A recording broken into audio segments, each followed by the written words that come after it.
हरि ओम।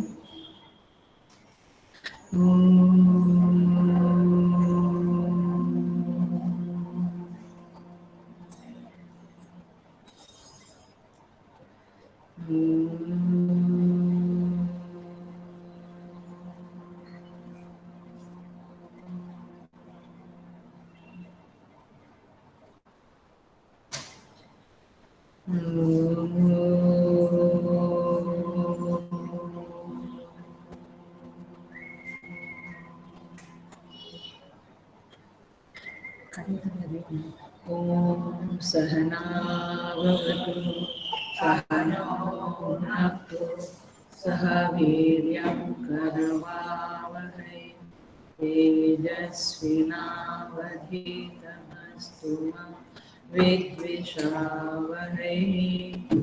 ॐ शान्ति शान्ति शान्तिः। समस्तजनकल्याणे निरतं करुणामयं नमामि चिन्मयं देवं सद्गुरुं ब्रह्मविद्वरम्।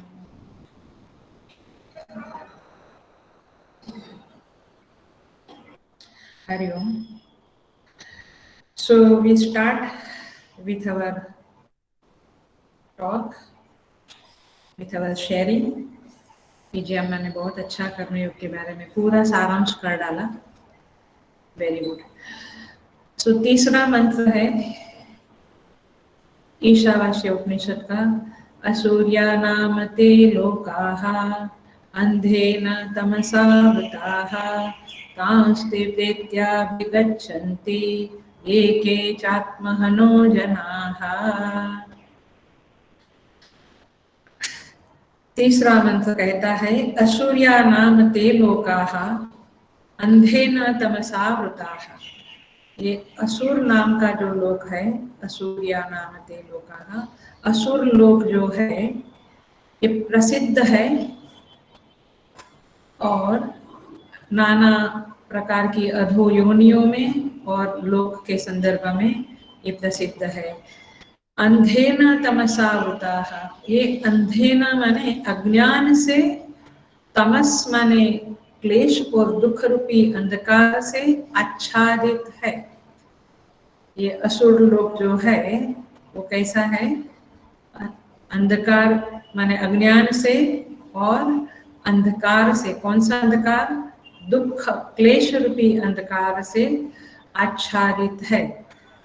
तांस ते प्रेत्या अभिगच्छन्ति, प्रेत्य माने मरने के बाद, मरने के बाद उस लोक में वे लोग चले जाते हैं। ये के चात्महनो जनाः, जो आत्महत्या करते हैं वे लोग उस असुर लोक में जाते हैं। पुनः पुनः अभिगच्छन्ति, बारंबार उस लोक में मरने के बाद जाते हैं। कैसे बोलती हूँ? असूर्या नाम ते लोकाः, ये जो असुर नाम के लोक, असुर नाम का जो लोक है, असुर लोक है, वहाँ पे जो दुख और अज्ञान से आच्छादित है, वहाँ पे आत्महत्या करने वाले लोग मृत्यु के बाद बारंबार जाते हैं। We will understand this shloka today, this mantra today. It's a third mantra of Ishavasya उपनिषद। तो हमने ईशावास्य पहला मंत्र और कर्मयोग का दूसरा मंत्र शक्य तो पूर्ण किया। अभी हम तीसरे मंत्र में प्रवेश करते हैं। तो देखते हैं। देखिए, 3 प्रकार के लोग होते हैं। 3 प्रकार के लोग होते हैं। एक है ज्ञानी लोग, एक है विवेकी लोग और एक है अविवेकी लोग। ज्ञानी लोगों के लिए पहला मंत्र है, ज्ञानी माने आत्मज्ञानी नहीं, बट ज्ञान के लिए, आत्मज्ञान के लिए प्रयत्न करने वाले। ज्ञानी के लिए पहला मंत्र है, विवेकी के लिए दूसरा मंत्र है और अविवेकी के लिए तीसरा मंत्र है। तो ये मंत्र सुनना कि नहीं, ये डिसाइड कर लेना। ये मंत्र हमें सुनना चाहिए कि नहीं सुनना चाहिए। देखिए, अविवेकी कौन है? जिनको धर्म अर्थ काम मोक्ष 4 पुरुषार्थ है ना, उसमें अर्थ और काम पुरुषार्थ ही वास्तव में पुरुषार्थ लगते हैं उन्हें और कोई पुरुषार्थ एग्जिस्ट करता है उसका पता ही नहीं है। माने धर्मयुक्त जीवन जीना चाहिए, धर्म क्या है इसके बारे में ज्यादा कुछ उनको परवाह नहीं है। ये अविवेकी लोग हैं, उन्हें विवेक ही नहीं है, क्या सही क्या ठीक, जीवन का मकसद क्या, कुछ नहीं, अर्थ और काम, ये है अविवेकी। ये है अविवेकी। विवेकी लोग कौन है? जिनको पता है कि अर्थ एंड काम इज नॉट इनफ, कुछ धर्म नाम की चीज भी है जो हमें करनी चाहिए। मैंने थोड़ा पाठ पूजा जप, थोड़ा सेवा तप दान, ये सब करना चाहिए, ऐसा विवेकी को लगता है। इसी को कर्मयोग कहते हैं। तो दे एंटर इनटू द कर्मयोग। और उससे भी आगे ये कर्मयोग करते करते करते करते एक जिज्ञासा होती है कि ईश्वर कौन है, मैं कौन हूँ, ये जगत क्या है। जीव जगत और ईश्वर के बारे में जब मुमुक्षा होती है फिर वह मोक्ष मार्ग का अधिकारी होता है और उसे ज्ञानी कहते हैं। एक सेंस में, एक अर्थ में उसको ज्ञानी कहते हैं। सो इस तरह से ये 3 प्रकार के लोग हैं। अब जो ज्ञानी है वो तो मोक्ष मार्ग पे निकल पड़ा है, जो कर्म मार्गी है, कर्मयोगी है, वो कर्मयोग में निकल पड़ा है, वो भी एक यात्रा में निकल पड़ा है। जो अविवेकी है वो अविवेकी व्यक्ति कहाँ खड़ी है, उसका क्या स्थान है, जरा समझेंगे हम। दो शब्द मैं बोलती हूँ, उसका अर्थ समझिए। एक है सड़क, सड़क, और एक है मार्ग। ये 2 शब्दों का अर्थ समझेंगे हम, तब हमें विवेकी और अविवेकी का पता चलेगा। तो सड़क माने वह होती है कि जहाँ चलता है आदमी, थकता भी है लेकिन कहीं पहुंचता नहीं, वहीं का वहीं गोल गोल घूमता है, उसको सड़क कहते हैं। और उसी पे चलता है वो, उसी को भटकन भी कहते हैं, भटकना। और मार्ग वह होता है जहाँ आदमी चलता है, थकता तो है लेकिन कहीं ना कहीं पहुंच जाता है, कहीं ना कहीं पहुंचता है, उसे यात्रा कहते हैं। यात्रा में यूँ भटकन नहीं है, हम कहीं एम करके जाते हैं। तो जीवन में भी कहीं ना कहीं पहुंचता है, वो यात्रा है। और कहीं पहुंचता नहीं, वही आहार निद्रा, वही उसको कहते हैं भटकन। सेम रूटीन में रोज जीना है, न कहीं इंच मात्र तो नहीं, मिलीमीटर भी आगे नहीं बढ़ता है आदमी जीवन में, उसे कहते हैं भटकन। देखिए ये जो पक्षी है रोज सुबह उठते हैं, वो दाने लाते हैं, खाते हैं, सोते हैं, मैंने घूमते बहुत है, आकाश मार्ग में बहुत दौड़ते हैं, लेकिन कहीं पहुंचते नहीं है, वही अपने घोंसला में वापस आते हैं।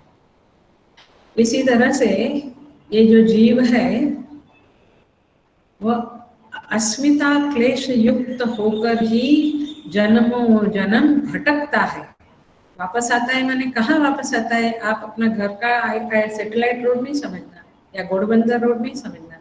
वापस आता है का मतलब है कि वही अस्मिता क्लेश माने अविद्या, राग, द्वेष, अस्मिता, अभिनिवेश, ये 5 क्लेश है। वही 5 क्लेश में पहले भी था, आज भी है, आगे भी रहेगा। ये अविवेकी लोगों का भटकन है, भटकन। ये सड़क पर चलने वाले लोग हैं, मार्ग पर नहीं, माने यात्रा नहीं है ये। सो ख्याल में आ रहा है? तो ये लोग जो है, ये दक्ष प्रजापति का एग्जाम्पल देते हैं आचार्य लोग शास्त्र में। वो पहले भी दम्भी था, अभिमानी था, शंकर भगवान को कुछ नहीं मानता था। वो कितना भी बड़ा पहुंच जावे, आप दरिद्र से समृद्ध हो जावे, आप गुमनाम थे और नामी बन जावे, आपके पास कुछ नहीं है और बहुत कुछ हो जावे, लेकिन आपका कोई प्रगति नहीं है, आपकी कोई पहुंच नहीं है, आप वहीं के वहीं हैं। मतलब ये हुआ कि बाहर से आप कुछ अचीव करें, उसको शास्त्र अप्रूव नहीं करता है, प्रगति शब्द में अप्रूव नहीं करता है, उसको कहते हैं भटकन ही है। लेकिन अंदर कुछ बदलाव हुआ तो फिर समझना है कि हम आगे हैं। तो ये तीसरा मंत्र किसके लिए है? जो कहीं पर भी आगे नहीं बढ़ता है, वो भटकन में पड़ा है, वो सड़क पे चल रहा है, मतलब कि वो वही ईर्ष्या, राग, द्वेष, दंभ, क्रोध, काम इसी में पड़ा हुआ है और वही गोल गोल घूमता रहता है। तो तीसरा मंत्र सूर्य नाम ते लोकाः, ये इन लोगों के लिए ये मंत्र है। तो अभी हम 4 क्वार्टर है, ट्राई करेंगे पूरा करने का, लेकिन देखते हैं जैसा हुए। तो पहले उठाते हैं कर्ता को। कर्ता कौन है? ये के चात्महनो जनाः, जो लोग आत्महत्यारे हैं, आत्महनन करते हैं, वे लोग असुर लोक में जाते हैं। असुर लोक में जाते हैं माने योनियों में जाते हैं। ये असुर नाम की जो योनि है उसमें जाते हैं, अथवा अधो योनियों में जाते हैं। पशु, पक्षी, वनस्पति, पेड़ पौधे, इन योनियों में वे चले जाते हैं। कौन? आत्महत्यारे लोग। ओ हाँ, अभी शांति लगा। हम तो आत्महत्यारे नहीं है, लेकिन समझना पड़ेगा कि आत्महत्यारा शब्द का अर्थ क्या है। तो पहला तो प्रचलित अर्थ है जो जीव और स्थूल शरीर का वियोग स्वयं करा दे, परमात्मा ना करे, माने यम देवता ना करे, लेकिन स्वयं कर डाले, उसको कहेंगे कि आत्महत्या। उनकी बात नहीं है यहाँ पे, वो उनकी बात तो है, मैंने दया दे, लेकिन आत्महत्या शब्द जरा सा हम देखेंगे। पहली बात तो यह है कि आत्मा का हनन नहीं हो सकता है। क्यों? कौन सा श्लोक है? इसका प्रूफ क्या है? इसका प्रमाण क्या है? भगवत गीता। गीता में कृष्ण जी कहते हैं, क्या कहते हैं? नैनम छिन्दन्ति शस्त्राणि नैनम दहति पावकः न चैनम क्लेदयन्त्यापः न शोषयति मारुतः। इसको मारुत शोषे, मारुत माने वायु, उसका शोषण नहीं कर सकता। नैनम दहति पावक, अग्नि उसको जला नहीं सकती, पानी उसको भिगा नहीं सकता, शस्त्र उसको मार नहीं सकता है। तो आत्मा तो ऐसी है जो नित्य शाश्वतो यम पुराण न हन्यते हन्यमाने शरीरे। सेकंड चैप्टर में दोनों श्लोक है। तो ये तो ऐसा ऐसा आत्मा है, तो कैसे वो मरेगा? कैसे उसका हनन कैसे करेगा कोई? लिसन, सुनिए। हनन शब्द का अर्थ होता है तिरस्कार अथवा दुरुपयोग। दो शब्द है, तिरस्कार अथवा दुरुपयोग।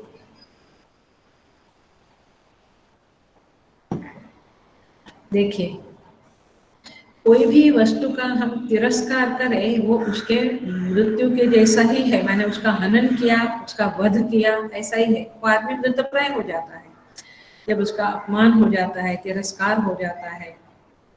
For example, very very famous story है महाभारत की, कि जब भयंकर युद्ध हुआ और पांडव लोगों के सैनिक से सेना मरने लगी, तो युधिष्ठिर ने अर्जुन को गांडीव के प्रति एक अपमानजनक टिप्पणी की, कमेंट किया।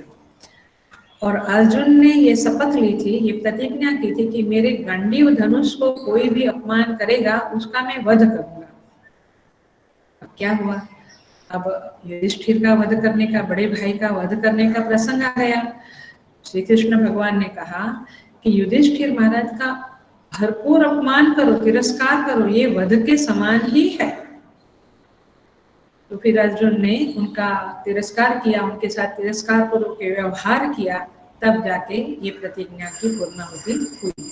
तो यहाँ बात क्या है कि आत्मा जो आनंद स्वरूप है, सत चित आनंद स्वरूप है, ज्ञान स्वरूप है, एग्जिस्टेंस स्वरूप है, सदा रहने वाला, सदा विद्यमान आत्म तत्व है, उसको हम मरने वाला मानते हैं, उसको हम अज्ञानी मानते हैं, अल्प मानते। आप अपने को क्या मानते हो? अल्प। अपने को अल्प मानते, अपने को दुखी मानते, अपने को मर्त्य मानते, मरने वाला मानते, अपने को पता नहीं क्या होगा ऐसा टेंशन वाला, संदेह वाला मानते। तो अर्थात आत्मा जो है उसका आप तिरस्कार कर रहे हैं। आप वैसे नहीं हो, आप तो विद्यमान हो, सदा विद्यमान। माने अहम के ऊपर जब आप अजरत्व, अमरत्व, आनंद तत्व का आरोपण करेंगे, तब जाके आपने आत्मा का सम्मान किया, ऐसा समझा जाएगा।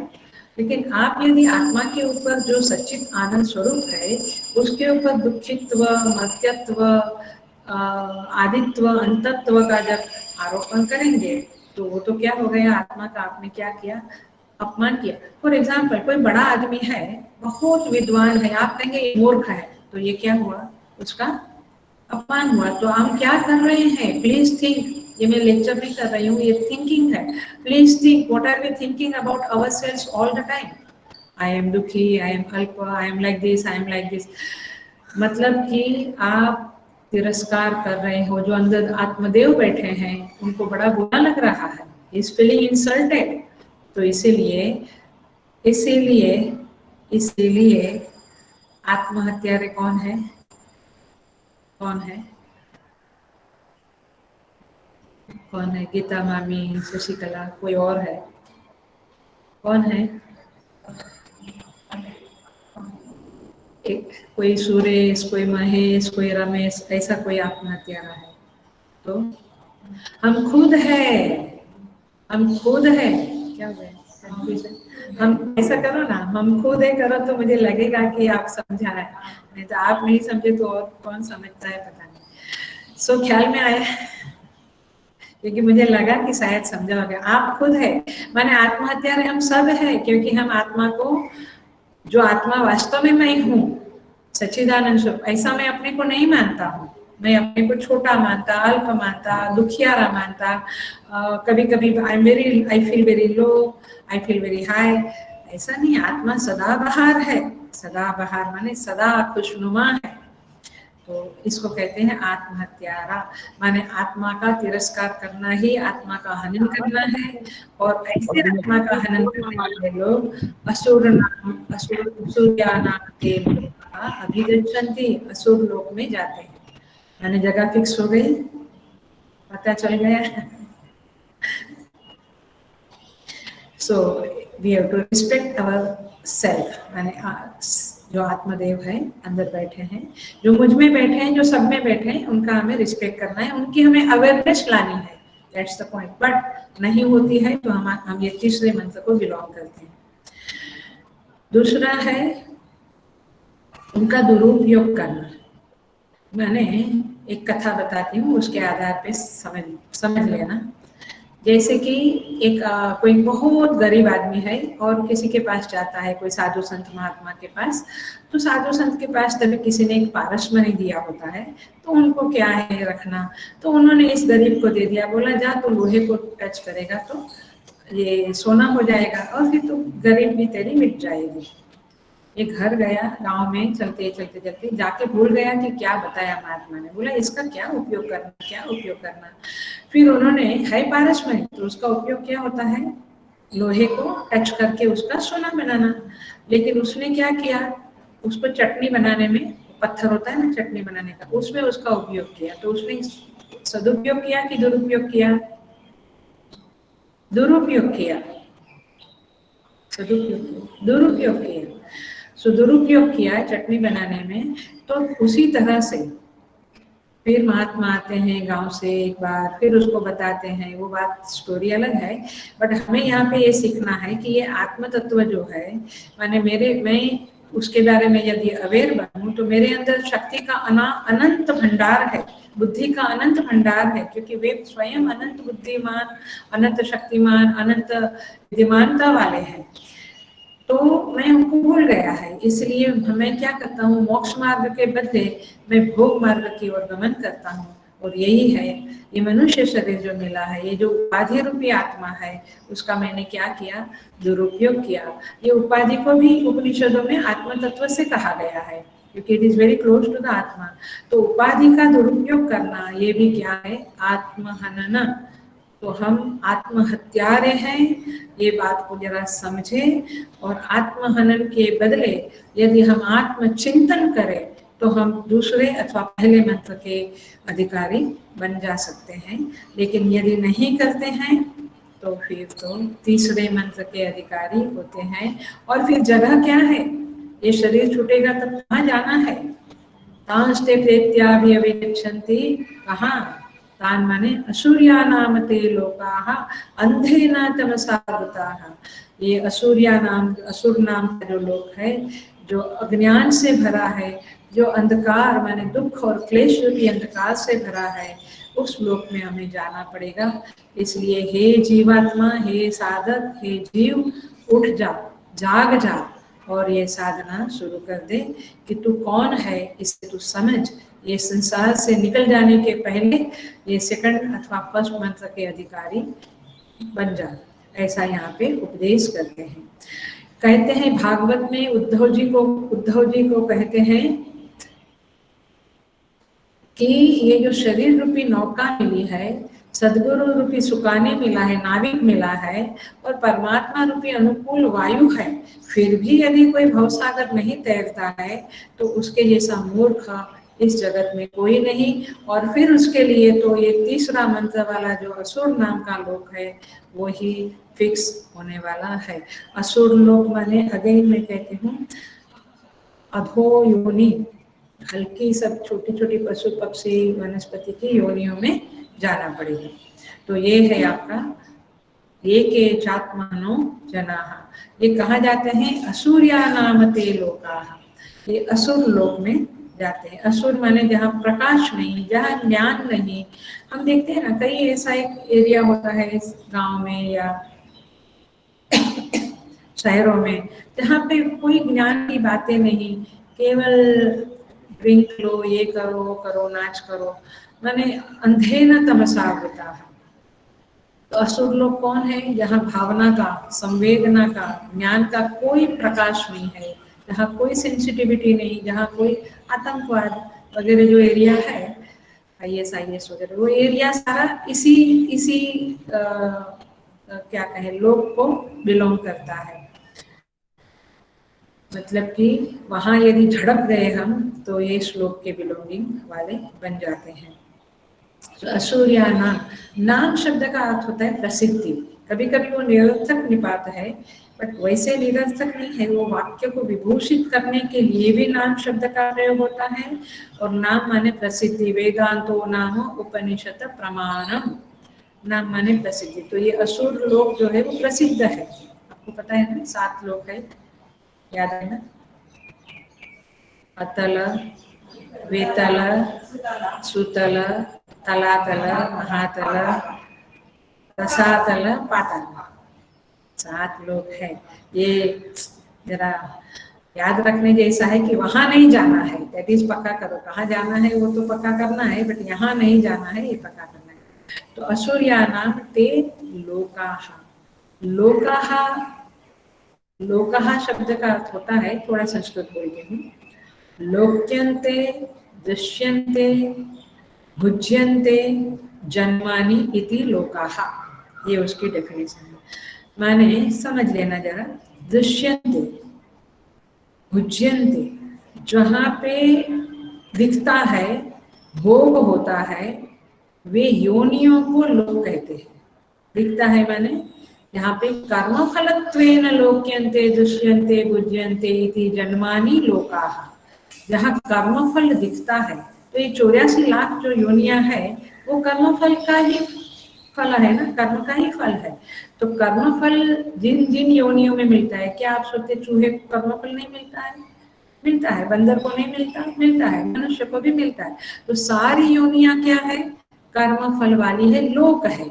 योनि को ही लोक बोलते। योनि माने एक प्रकार के जो जन्म मिलते हैं, मनुष्य, पशु, पक्षी, चींटी, बंदा माने कॉकरोच, कौवा, कबूतर, टाइगर, लायन, सारा कुछ है, वो सब योनियां है और उसी को लोक भी कहते हैं। और जो अतल वितल है अथवा ऊपर का भूर भूर सुअ महाजन तप सत्यम, ये ऊपर के लोग, ये सबको ही लोक बोलते हैं। लेकिन मूलतः लोक शब्द का अर्थ होता है अनुभव का क्षेत्र। तो जन्म भी अनुभव का क्षेत्र है और जो लोक है वो भी अनुभव का क्षेत्र है। इसलिए ये लोक में हम जाते हैं, माने इन योनियों में जाते हैं और इन लोक में जाते हैं। तो कर्म फलत्वेन ये लोक में जाते हैं। और कौन सा, यहाँ कौन सा लोक कहा है? आत्महत्यारे लोग, आत्महनन करने वाले माने आत्मा का तिरस्कार और दुरुपयोग करने, उपाधि का दुरुपयोग करने वाले लोग इस असुर लोक में जाते हैं। अब देखते हैं ये शब्द की व्युत्पत्ति देखते हैं। असुषु रमन्ते इति असुराः, असुषु रमन्ते इति असुराः, माने असु माने प्राण, असु माने प्राण, प्राण माने इंद्रिया, प्राण इंद्रिया ये सब एक ही सेंस में है। जो इंद्रियों में रमण करता है उसे असुर कहते हैं। ओ माय गॉड, तो हम तो आत्मा में रमण नहीं करते हैं, तो अब से करना शुरू करें। तो असुसु रमन्ते इति असुराः, प्राण में ही जो लोग रमण करते हैं। क्यों क्यों प्राण में माने इंद्रियों में रमण करते हैं? क्योंकि इंद्रियां बाहर दिखती है। परांचिखानी यतो न स्वयं भूत तस्मात् परां पश्यति नान्तरात्मन् कश्चित् धीरा प्रत्यगात्मानम् ऐक्षत आवृत्त चक्षु अमृतत्वमिच्छन्। कौन सा उपनिषद? कठोपनिषद में आता है कि ये इंद्रियां बाहर की ओर ही देखती है। कोई धीर पुरुष होता है जो अंदर की ओर देखता है, माने ही डज द आत्मदर्शन, अथवा आत्मदर्शन के लिए वो प्रयत्न करता है, ध्यान जप वगैरह करता है, चित्त को शुद्ध करता है, तप करता है और वृत्ति को अंदर की ओर मोड़ता है। तो ऐसे लोग तो बहुत कम है। लेकिन ऐसा जो नहीं करता है, कभी सोचा है कि मेरी इंद्रियां क्या करती है? रात दिन शब्द स्पर्श रूप रस गंध इसके पीछे पड़ी रहती है। Am I right? बहुत थोड़ी देर के लिए विष्णु का, कृष्ण का, राम जी का, शंकर भगवान का, पार्वती मैया का ध्यान करती, गणपति का ध्यान करती है। कितनी देर? 5 मिनट बोलूं, 10 मिनट बोलूं? एक्चुअल ध्यान कितनी देर होता है? बहुत कम देर, कम बार होता है। अथवा आत्म तत्व जो सर्वत्र व्याप्त है, ईश्वर के रूप में जो प्रकट है, उस तत्व का कितनी देर तक स्मरण होता है हमें? सोचिए आप। तो आवृत चक्षु होना, आवृत चक्षु माने जो चक्षु, जो आंख बाहर की ओर जाती है उसके बदले उसको अंदर की ओर ले जावे। अंदर की ओर माने वही आत्म तत्व की ओर, जो सच्चिदानंद स्वरूप है, जो परमात्मा रूप है, जो सबके अंदर विराजमान है, जो सर्वव्यापी है, सर्वशक्तिमान है, सर्वज्ञ है, अनादि अनंत है, अविनाशी है। ऐसे अजो नित्य अयम शाश्वतोयम पुराणः, जो पूरा भी नव है, ऐसा तत्व के प्रति कितने लोगों की दृष्टि जाती है, अथवा चित्त वृत्ति कितनी हमारी अंदर की ओर माने आत्मा की ओर मुड़ती है, ये मुख्य बात है। लेकिन नहीं मुड़ती है तो इसका अर्थ क्या समझना है? असुसु रमन्ते इति असुराः। तो हम अभी अपने को देव मानते हैं, तो हम किस जगह पे खड़े हैं हमें खुद को सोचना पड़ेगा। थोड़ा सा ईशावास्य किया, थोड़ा सा कर्मयोग किया, उससे नहीं चलेगा। तो whole life predominantly the life has to be moving towards karmayoga अथवा ईशावास्य माने ईश्वर दर्शन की तरफ। जिंदगी का मोड़ चलते रहना चाहिए या कर्मयोग की ओर चलते रहना चाहिए। यदि वो नहीं होता है तो इसका अर्थ है कि हम तीसरे श्लोक में माने असुरा लोका में अपना रिजर्वेशन बुकिंग पक्का करा। क्या ई पास तो गया? अभी मैंने सुना अभी बुकिंग करा रहे हैं, माने रिजर्वेशन करा रहे हैं, ऐसा समझ लेना चाहिए। ये to be really serious. I mean जब हम ये श्लोक पढ़ते हैं तो डर लगता है कि ऐसी जगह में जाना पड़ेगा यदि हम इंद्रियों में ही रमण करते हैं। आशा पाश शतेर्बद्धाः काम क्रोध परायणाः, कहते हैं ईहन्ते काम भोगार्थम अन्यायेनार्थ संचयम्। कहते हैं आशा पाश शतेर्बद्धाः, आशाओं के पास से शते माने सैकड़ों आशाओं से बंधे हुए। अभी डिमार्ट खुलेगा, अभी मॉल खुलेगा, अभी जाएंगे, आशाएं चलती ही रहती। पॉइंट इज दिस कि जो करना है वो करना है, लेकिन ऑल द टाइम जो उसके अंदर जो चित्तवृत्ति घूमती रहती है वो नहीं घूमनी है। उसके बदले श्री राम जय राम जय जय राम करें ना, हम वो परमात्मा का चिंतन करें। लेकिन बहुत डिफिकल्ट है, ये बहिर्वृत्तियों को अंदर लाना डिफिकल्ट है। मुझे कई लोग कहते हैं कि आधे घंटे बाद तो हम बैठ ही नहीं सकते हैं, जब हम मैक्सिमम 1 घंटा, उससे ज़्यादा नहीं। तो सोचिए आप, मैं अभी कोई बुक पढ़ रही हूँ जहाँ पे कहते हैं कि वर्षों तक हिमालय में हिले ही नहीं, वर्षों तक एक ही आसन में बैठे रहे। और ही इज फ्रॉम बंगाल। मैं किसी महापुरुष की ये कथा माने बायोग्राफी पढ़ रही हूँ। सरप्राइजिंगली जब मैं ये श्लोक का चिंतन कर रही थी तो मैं सोचा कहाँ ये श्लोक और कहाँ ये महात्मा। वर्षों बाद फिर उनके गुरु ने उनको जगाया, तब वे जागे। तब हिमालय के पूरे बर्फ छाया हुआ था पूरा उनके शरीर के ऊपर। तो कैसा वो तप होगा, कैसी वो मनस्थिति होगी, अंतस्थिति होगी कि जहाँ पे इतना गहरा ध्यान में आदमी डूब जाता है और बाहर से अपने जैसे लगते हैं, लेकिन जो अंदर की स्थिति है वो बहुत महान होती है। और एक बार ये स्थिति है कि रात दिन बाहर के विषयों का चिंतन चलता रहता है, चाहे उसमें बहुत राग द्वेष ना हो, लेकिन फिर भी ये चलता रहता है, which is useless and which will lead you towards this third shloka, asura loka, asurya नाम ते लोकाः। लेकिन जो आत्मदेव है, देखना, असुर रमन्ते इति असुराः, जो इंद्रियों में ही रमन करता है वो तो असुर है, लेकिन जो परमात्मा है, जो आत्मदेव है, वे कैसे हैं? आनंद गिरी महाराज अपने टीका में कहते हैं, असुर संबंध शून्य, असुर संबंध शून्य आत्मदेव। मतलब आत्मदेव कैसे हैं? इंद्रियों के प्राण के संबंध से शून्य है, माने कि उनको कोई इंद्रिया, माने अनिंद्रिय अप्राण, उसको मुंडक में कैसे कहते हैं? दिव्यो ह्यमुक्त पुरुषः स बाह्याभ्यन्तरो अजः अप्राणो ह्यं मनो शुभ्रः अक्षरात् परतः परः। ये हमारे प्रकाश भाई का बहुत फेवरेट मंत्र है राशि के क्लास में। ये मंत्र जो मुंडक उपनिषद का है वो कहता है कि ये परम तत्व कैसा है? दिव्यो, अमूर्त, मूर्त नहीं है, वो अमूर्त है, निराकार है। दिव्यो यमूर्त पुरुषः स बाह्याभ्यन्तरो अजः, वो बाहर से अंदर से अज है। अज माने अविनाशी है, जन्म नहीं लिया हुआ, अविनाशी तत्व है, सदा विद्यमान तत्व है। आप कभी सोचिए, जो कोई ऐसा तत्व जो सदा रहता है, जो सदा एक रस है, जहाँ बदलाव नहीं, विकार नहीं, विकृति नहीं है, ऐसा उस तत्व का नाम है अप्राणो अह्यमनो।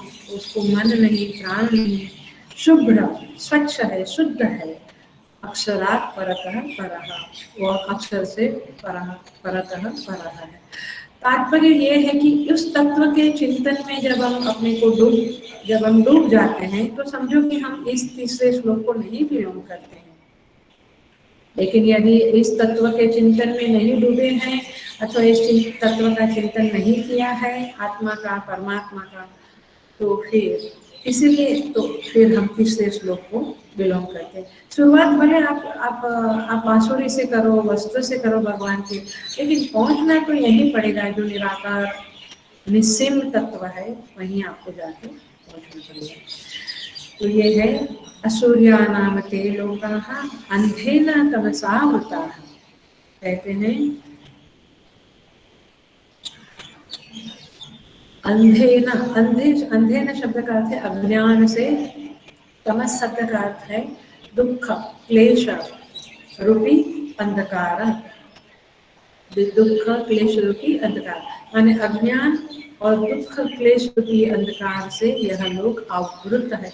सोचिए ना, एक चींटी को क्या विचार आता होगा, एक बंदर को क्या विचार आता होगा, एक कॉकरोच को क्या विचार आता होगा, वनस्पति तो पेड़ पौधे, ये सब जो असुर लोग, राक्षस लोग केवल भोग में पड़े हुए हैं, उनको सुर और सुरा मैंने सुरा और वही सब चीजें चाहिए होती है।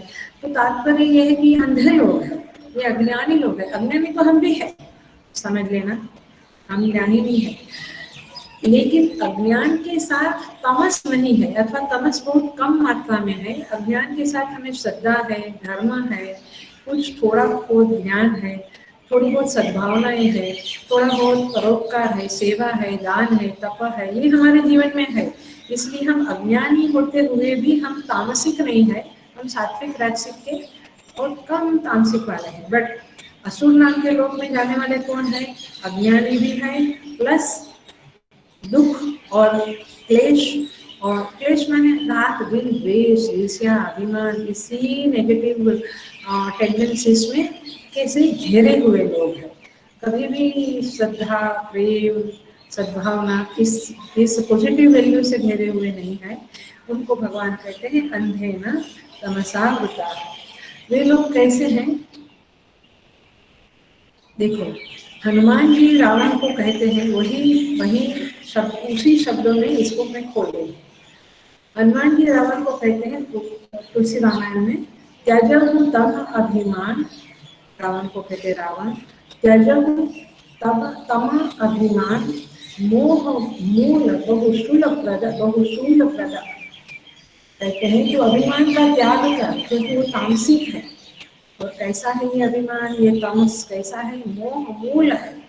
मोह माने ये तमस, मोह मूल बहुशूल प्रद, बहुत ही पीड़ा देने वाला है। ये अभिमान कोई सुखद लगता है, ऊपर ऊपर से सुखद है, लेकिन बहुत पीड़ा देने वाला है। क्योंकि मैंने पिछले क्लास में कभी तो कहा है कि अभिमानी व्यक्ति को everybody hates from inside, nobody likes him.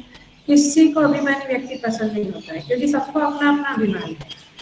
तो इसलिए किसी को दूसरे का अभिमान सहन करने की ताकत तो अच्छे संत लोग रखते हैं। वो कहते हैं ठीक है, बच्चा लेवल में आ जाएगा, आज नहीं तो कल ठिकाने आ जाएगा। लेकिन जनरली लोगों को दूसरों का अभिमान पसंद नहीं होता है। तो कहते हैं रावण को तुम अभिमान को छोड़ दो, क्योंकि ये अभिमान बहुत शुभ करता है, बहुत तुम्हें तकलीफ देने वाला है, बहुत कष्ट देने वाला है, और मोह का मूल है। तो इसीलिए ये अभिमान और ये मोह और ये शूल, ये सब कुछ क्या है, अंधेन तमसा वृता।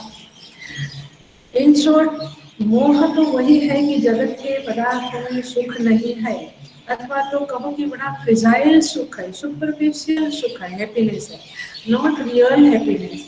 फिर भी हम उसके पीछे पड़े हुए हैं, उसको परमानेंट हैप्पीनेस मानते हैं। इसी को कहेंगे कि अंधेन तमसा वृता। अज्ञान, जीव जगत और ईश्वर का अज्ञान तो है, बट तमस भी है। तो कब समझेंगे, जब हम जगत के पदार्थों में कंप्लीटली ये पदार्थ पोकड़ है, उसमें सुख देने की ताकत नहीं है, फिर भी हम उनको बड़ा आकर्षक मानते हैं, उनके पीछे पीछे पीछे पीछे जाते हैं। तो इसको कहेंगे अंधेन तमसा वृता।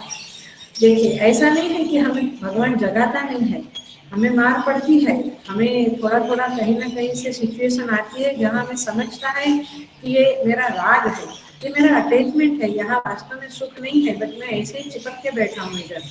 तो तात्पर्य ये है, मैंने व्यक्ति को मैंने चिपकना माने उसका आसक्ति रखना है, ये चीज़ों का आसक्ति, व्यक्ति को मिलने का आसक्ति, घर का, गाड़ी का, इसका उसका, बहुत आसक्तियाँ भरी पड़ी है। देखिए, इसका क्लासिकल एग्जाम्पल है बंदर। एक बंदर की स्टोरी से मैं बताऊंगी, तो सबको पता है ये स्टोरी, ये हमारी सारी फेमस स्टोरियाँ हैं, स्टोरीज है। बंदर है, एक घर में जाता है और एक वहाँ पे चना रहता है, वो चना खा लेता है, केला खा लेता है, ऐसा सब कुछ खा लेता है, जो घर में पड़ा एप्पल वेपल सब उठा के खा लेता है, खिड़की में से चला आता है।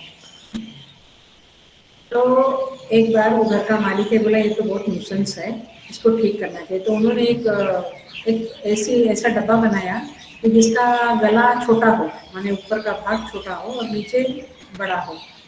तो उसमें चना भर के रखा और बंदर एज यूजुअल मंकी आया और मंकी ने उस बरनी में हाथ डाला, उस डब्बे में हाथ डाला और मुट्ठी भरी चना से।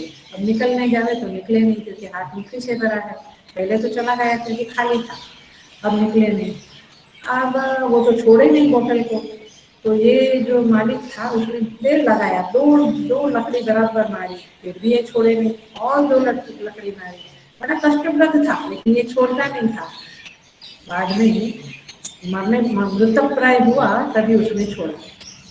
तात्पर्य यह है कि संसार के पदार्थों को जो हम मन से चिपक जाते हैं, मानसिकता उससे अटैच हो जाते हैं, भगवान कितना मार खिलाते हैं, कितना मार देते हैं अपने को, कितना कष्ट होता है, फिर भी उन चीज़ों से आसक्ति हम रखते। सिंपल एग्जाम्पल दो तो डायबिटीज का दे दूँ, चलो शुगर का दे दूँ कि रसगुल्ला और गुलाब जामुन कितना हमें शुगर बढ़ा देता है कि दूध में इसके सारे उसके कॉन्सिक्वेंसेस भोगने पड़ते हैं, लेकिन हम उसको छोड़ते नहीं हैं। एक दो से थोड़ा चलेगा, तीन चार से थोड़ा चलेगा, थोड़ा पेट भर के जी भर के खाना चाहिए, खाओ जी भर के, संसार के पदार्थों को गले से लगाओ, लेकिन मूल बात यही है, अंधे न तमसा बुता। इसलिए कहते हैं आसुरी योनि मापन्ना मूढ़ा जन्मनि जन्मनि सुविद्या कहते हैं नाम प्राप्त तो कौंतेय ततो यान्ति अधमां गति। इसमें कहते हैं कि अधम गति को जाएगा भैया आसुरी योनि मापन्ना। ये तो असुर जैसा व्यवहार करेगा, केवल बहिर्मुख बन के रहेगा और केवल कमाओ खाओ, बीवी बच्चे परिवार संबंध, ये शादियाँ, ये सारा मैंने बस इसी व्यवहार में करने पड़े रहोगे, तुम आत्मचिंतन नहीं करोगे, कुछ धर्म कार्य नहीं करोगे, तो फिर आसुरी योनि आपन्ना, आसुरी योनि को ही प्राप्त करोगे। मूढ़ा जन्मनि जन्मनि,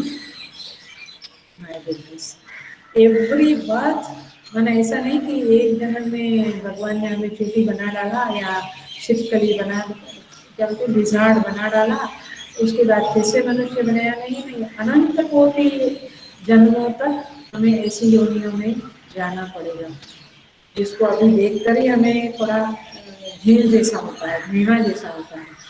तो ऐसी योनियों में जाना पड़ेगा। और कहते हैं नाम अप्राप्त है, मुझे प्राप्त नहीं करेगा, लेकिन ततो यान्ति अधमां गति, अधम गति को प्राप्त करेगा। तो भगवान कहते हैं थोड़ा जागो हे जीव, हे साधक, थोड़ा जागो, रेग्युलरली साधना करो, थोड़ा जप तप दान धर्म, थोड़ा शास्त्र का ज्ञान प्राप्त करो, थोड़ा उस परमात्मा के बारे में चिंतन करो, विचार करो, जरा उनसे दोस्ती करो, उनसे संबंध करो, तो ये अधोलोनी में जाने से आप छूट जाओगे। नहीं तो तांस्ते प्रेत्याभिगच्छन्ति ये केचात्मनो जनाः, भगवान कहते हैं तांस्ते प्रेत्य अभिगच्छन्ति, तान माने उस लोक में, ते माने वे लोग, प्रेत्य मर कर, अभिगच्छन्ति पुनः पुनः जाएंगे, गच्छन्ति नहीं लिखा है, क्या लिखा है अभिगच्छन्ति, पुनः पुनः उस योनियों में जाएंगे। डर लग रहा है क्या? क्योंकि अभी तो बड़े मजेदार हैं हम लोग, अरे मनुष्य शरीर मिला है, लेकिन भैया क्यों मिला है? इसलिए मिला है कि उन योनियों में जाने से बच जाओ। थोड़ा बुद्धि का प्रयोग करके थोड़ा 1-2 घंटा 3 घंटा भगवान के लिए निकालें, अक्खा समय व्यवहार न करें।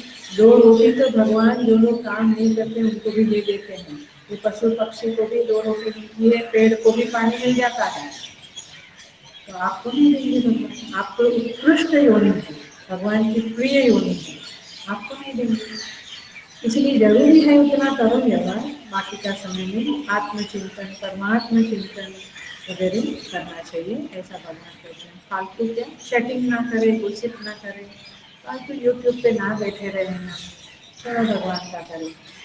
तामस्ते प्रेत्य अभिगच्छन्ति, चौथा पंक्ति है, पूरा कर दिया। प्रेत्य अभिगच्छन्ति, भगवान कहते हैं मां ममैवांशो जीवलोके जीवभूत सनातनः मनस्स्थानीन्द्रियाणि प्रकृतिस्थानि कर्षति शरीरं यदवाप्नोति यच्चाप्युत्क्रामतीश्वरः बहिर्द्वैतानि संयाति वायुर्गन्धानि भाषया। 15 वाक्य। ममैवांशो जीवलोके जीवभूत सनातन, भगवान कहते हैं मनुष्य मेरा अंश है और जीवभूत सनातन मन षष्ठानि इंद्रियाणि प्रकृति स्थानी कर्षति, मतलब ये है कि मन और इंद्रियों को लेकर ये निकलता है, माने ये इस शरीर से निकलता है। गृहीत्वा एतानि, 3 पंच इंद्रियां माने स्थूल सूक्ष्म शरीर और कारण शरीर को लेकर ये जीवात्मा निकलता है। गृहीत्वैतानि संयाति, संयाति माने जाता है। वायुर्गंधानि वासना, और कैसे जाता है? जैसे वायु कहीं गार्डन से पसार होती है तो फूलों की सुगंध को लेकर जाती है, दिखता नहीं है लेकिन वो वायु में सुगंध आ जाती है, कुछ समय तक वायु में सुगंध रहती है, लेकिन एक्सपीरियंस है। वैसे ये जीव ये सूक्ष्म शरीर और कारण शरीर को लेकर ये स्थूल शरीर को छोड़कर जब जाता है तो इन लोगों को लेकर जाता है और फिर शरीरम यदवाप्नोति यच्चाप्यक्रामतीश्वरा, और शरीर को, नए शरीर को प्राप्त करता है। तो ये प्रोसेस तो चलने वाली है, लेकिन ये प्रोसेस के पीछे कठोपनिषद के भाष्य में मंत्र में यमराज ने कहा है कि ये, क्योंकि Yamraj is the only authority for this, nobody else. तो यमराज ने कहा है कि ये जीव जब इस तरह से जाता है इस स्थूल शरीर को छोड़कर, तभी किस आधार पे शरीरम यदवाप्नोति यद अवाप्नोति, किस आधार पे नए शरीर को प्राप्त करता है। तो कहते हैं कठोपनिषद में, अभी एक्चुअली ये श्राद्ध पक्ष है, ये 15 दिन कठोपनिषद का पारायण करना चाहिए, ऐसा शास्त्र में कहते हैं। तो एनीवे, तो यथा श्रुतम यथा कर्म यथा श्रुतम, तो ये टुकड़ा है मंत्र का, यथा कर्म यथा श्रुतम, माने जैसा आपका कर्म है और जैसा आपका ज्ञान है माने आपकी मान्यता है, आपकी श्रद्धा है, आपकी बिलीफ है, उसके आधार पे आप दूसरे योनि में प्रवेश करोगे। तो पूरा जन्म मैंने इंद्रिय और भोक्ता में बिताया है जगत के पदार्थ में, तो फिर वैसा ही कुछ जन्म मिलेगा, कहीं कोई इधर उधर। तो तात्पर्य यह है यथा कर्म यथा श्रुतम आपको जन्म मिलेगा, और फिर उसके मुताबिक आसुरी। तो यदि हम कर्म मार्ग को फॉलो नहीं करते हैं, ईशावास्य माने ईश दर्शन को फॉलो नहीं करते हैं, तो फिर ये तीसरा मार्ग जो असुरी लोग है वहीं जाना पड़ेगा अपने को, क्योंकि कर्म मार्ग, कर्मयोग से तो चित्त शुद्धि होगी, तो पुनः मनुष्य जन्म मिलेगा। ईशावास्य से, ईश्वर दर्शन से तो देवलोक या ऊंची योनियां मिलेगी या मोक्ष मिलेगा, लेकिन ये दोनों नहीं फॉलो किया तो फिर असुरिया नाम के लोका में जाना पड़ेगा। तो इसीलिए यहाँ पे कहते हैं कि तान शब्द का भाष्यकार ने अर्थ लिखा है अदर्शनात्मक। अदर्शनात्मक माने जिन योनियों का कोई वैल्यू ही नहीं है, जो योनियों में कोई कुछ दर्शन ही नहीं है, ऐसी योनियों में, माने पशु पक्षी मनुष्य, पशु पक्षी पेड़ पौधे वनस्पति, ऐसी सब योनियों में आपको जाना पड़ेगा। तो इसीलिए यहाँ पे कहते हैं, भगवान कहते तांस्ते प्रेत्या भी गच्छन्ति, ऐसे लोक में जाना पड़ेगा जहाँ पे आपको न संवेदनशीलता है, न भावनाशीलता है, न ज्ञान का प्रकाश है, ऐसे लोग में असूर्या नाम के लोका, ऐसे लोग में जाना पड़ेगा। तो तात्पर्य ये है यहाँ पे असूर्या नाम ते लोका अंधेन तमसावृताः तांस्ते प्रेत्यादि गच्छन्ति ये के चात्मानो जनाः। यहाँ पे 2-3 बातें मुख्य है, ये समझिए, इसे पूरा करते हैं, 2 मिनट पूरा करते हैं।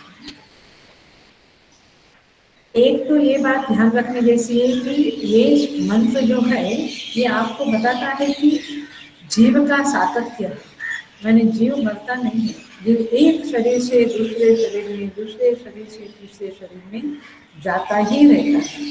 तो जीव का सातत्य है, ये आपको मालूम पड़ना चाहिए। और दूसरी बात ये है कि अगले जन्म का निर्धारण जो है वो यथा कर्म यथा श्रुतम है, ये भी हमें समझना पड़ेगा। मतलब कि मेरा कर्म ही कुछ बेकार है, कर्मयोग किया ही नहीं, मैं सड़क पर ही चला, मैं भटकन ही किया, मैं यात्रा किया ही नहीं, क्योंकि आपको पता है, देखिए ये भटकन और यात्रा का फर्क समझ लीजिए। नहुष राजा की बात पता है ना आपको? नहुष राजा को इतना धर्म किया कि उनको इंद्रपद मिला। जब इंद्रपद छोड़ना पड़ा कुछ समय के लिए, तो इंद्रपद मिला, लेकिन उनका मन फिर शची में गया, शची माता जो इंद्र की पत्नी है उनमें गया। तो फिर पता है आपको, पालकी लेके जब जा रहे थे तो अगर से हाइट में कम होने के कारण पालकी इधर उधर होती थी, तो उन्होंने कहा सर्प माने जल्दी करो। तो मुनि ने उसको शादी दे दिया, तू सर्प बन जा, तो अजगर बन गए, सर्प बन गए। मतलब कि ये भटकन है, कौन सी योनि से कौन सी योनि में आपको झपट जाना पड़ेगा, इसका कोई भरोसा नहीं। इसमें बहुत क्या बोलते हैं, धनी बनना पड़ेगा। ये जप तप दान धर्म, ये शास्त्र पाठन, ये शास्त्र को तो बहुत पढ़ना पड़ेगा। ये सब जब हम करके धनी बनेंगे, इन सबके धर्म के धनी बनेंगे, तब जाकर हमारी स्थिति स्टेडी होगी, स्थिर यात्रा होगी। नहीं तो देखो नौश राजा जैसा भी गिर गया तो हमारी तो क्या होता है। इसलिए यथा कर्म यथा सुतम, जैसा कर्म है और जैसा मेरा समझ है, सुतम माने समझ भी ले सकते हैं आप, जैसी मेरी समझ है, बुद्धि है, जैसा मेरा ज्ञान है, अंडरस्टैंडिंग है उसके, क्योंकि मेरी अंडरस्टैंडिंग ये है कि जगत के पदार्थों से ही मुझे सुख मिलेगा, मुझे जब तक से सुख नहीं मिलने वाला है, ये मेरी समझ है, तो मैं वही करूँगा, संसार के पदार्थों के पीछे पड़ूंगा। लेकिन मेरी समझ ये है कि मुझे उन पदार्थों से जो सुख मिलता है उससे अधिक सुख जप में मिलता है, तप करने से मिलता है, थोड़ा सा दान धर्म करने से मिलता है, चिंतन करने से मिलता है, तो मैं ये करूँगा, जप तप चिंतन करूँगा। तो मेरी समझ कैसी है उसके आधार पर मेरा जीवन चलता है। तो इसीलिए इस मंत्र में ये भी हमें समझ में मिलता है कि यथा कर्म यथा श्रुतम, जैसा मेरा कर्म है, जैसी मेरी समझ है, ज्ञान है, भावना है, वैसे मेरा अगला जन्म होने वाला है। तो मेरा अगले जन्म का, अगले शरीर का निर्धारण कर्म और ज्ञान से होता है। और तीसरी बात यहाँ समझने वाली ये है कि मार्ग दो ही है। हेलो, नो अदर वे, मार्ग दो ही है। एक ज्ञान मार्ग जहाँ ईश दर्शन करना है सब में सर्वत्र, और दूसरा है कर्मयोग, माने एक ज्ञान योग और दूसरा है कर्मयोग, जहाँ पे मुझे समष्टि के लिए कर्म करते हुए जीवन बिताना है। मैंने स्वार्थ भावना को हो सके इतना कम करो। पहले तो घर में ही स्वार्थ भावना कम करें और फिर थोड़ा बाहर विकसित करें। तो स्वार्थ भावना को कम करके दूसरों के लिए कर्म करना, दूसरों मैंने मेरे विचार में भी स्वार्थ भावना नहीं होनी चाहिए, इसको बोलेंगे कर्मयोग। करने आना है विचार में भी मेरे लिए ये करूँ, मेरे लिए इतना नहीं, ये जब छूटेगा फिर हम दूसरों के लिए समय शक्ति बुद्धि का प्रदान करेंगे, तब जाके कर्मयोग घटेगा जीवन में। तो दो ही मार्ग है, एक है ज्ञान मार्ग, एक है कर्म मार्ग। तो भक्ति मार्ग या उपासना मार्ग कहाँ जाएगा? वो उपासना और भक्ति कर्म मार्ग में ही जाएगा, क्योंकि वहाँ पे हम देह को आत्मा मान के चलते हैं, माने देह में सत्यत्व बुद्धि है, महत्व बुद्धि है। इसीलिए उपासना भी कर्मयोग की कैटेगरी में जाएगी, जो हम बाद में आगे चल के देखेंगे। अभी तो अगले क्लास से चौथा मंत्र में प्रवेश करेंगे। तो 4, 5, 6, 7, 8 ये 5 मंत्र का जो ग्रंथा है वो पूरा ज्ञान योग के संदर्भ में है। उस आत्म तत्व का चिंतन कैसे करें, ये बात अगले 5 मंत्र में बताने वाले हैं। और उसके बाद फिर कर्म योग माने भक्ति योग माने उपासना के बारे में संभूति असंभूति वगैरह आएगा। बट ये आगे आएगा वो कर्म योग में एंट्री मारेंगे उन मंत्रों के द्वारा। और अभी अगले क्लास से 5 श्लोक जो आएगा, 5 मंत्र, वो ज्ञान योग वाला है, ईश्वर चिंतन वाला है, आत्मचिंतन वाला है।